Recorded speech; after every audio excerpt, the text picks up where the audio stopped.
ঘুমানো কি তাও তুমি? না তরমুজটা বা করলাম। আপনি কই যাইরা?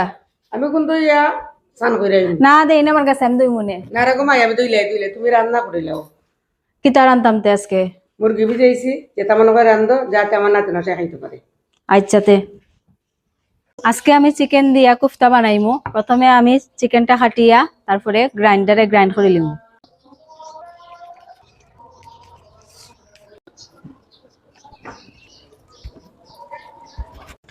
আমার চিকেনটা কাটা শেষ, এখন গ্রাইন্ড করে লিমু।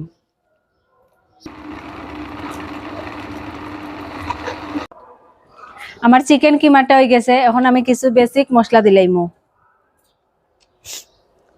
আদা বাটা, রসুন বাটা, পেঁয়াজ বাটা, ধনিয়া আর জিরা বাটা, সামান্য গোলমরিচের গুঁড়া আর কিমার পরিমাণে আমি লবণ দিলাইরাম। আমি 2 চামচ বেসন দিলাইরাম। আপনারা চাইলে বেসন নাও দিতে পারবা, কিন্তু আমি রিস্ক লইতে চাইরাম না। কুফতাটা যাতে না ভাঙে এখন আমি সুন্দর করিয়া মশলাগুলা মাখাইলিম। এখন আমি হাতটা একটু জলদি ভিজাইয়া কুফতাগুলা বানাইলিম। জলদি আটটা ভিজাইলে কুফতাগুলা হাতের মধ্যে আর লাগতো না। আমি ওলাহান সবগুলা কুফতা বানাইলিম। আমার সবগুলা কুফতা বানাই লিছি, এখন আমি সুন্দর করে তেলও ভাজিলিম।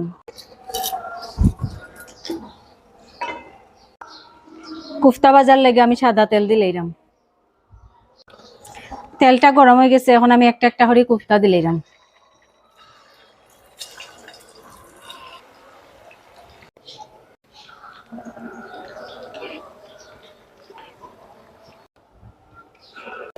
আমার সবগুলা কুফতা ভাজা হয়ে গেছে, আমি এখন নামাই লিরাম। কুফতা বেশি ভাজলে রাবারের মতো শক্ত হয়ে যাব।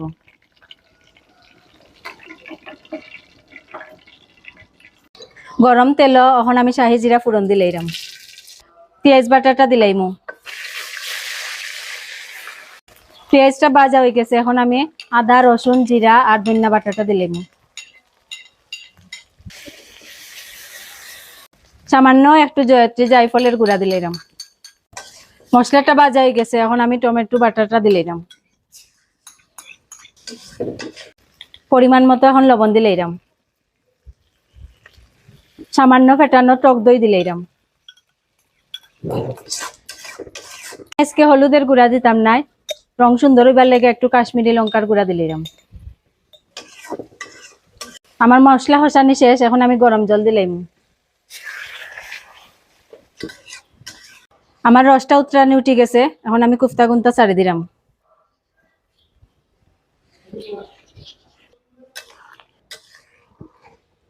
পাঁচ মিনিটের মতো গুড়িয়া দিয়া আমি কুফতাটারে সিদ্ধ করব।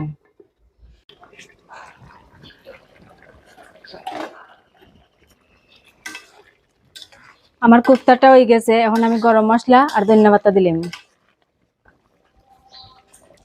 সামান্য গরম মশলার গুঁড়া দিব।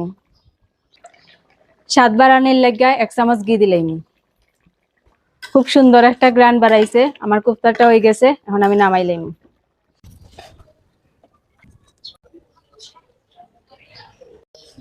ওই দেখো আমার কুফতাটা রান্না হয়ে গেছে। আমার ছেলে মেয়েরা এরকম কুফতা খাইতে খুব ভালো পায়, কারণ আমি তো জাল দিই না।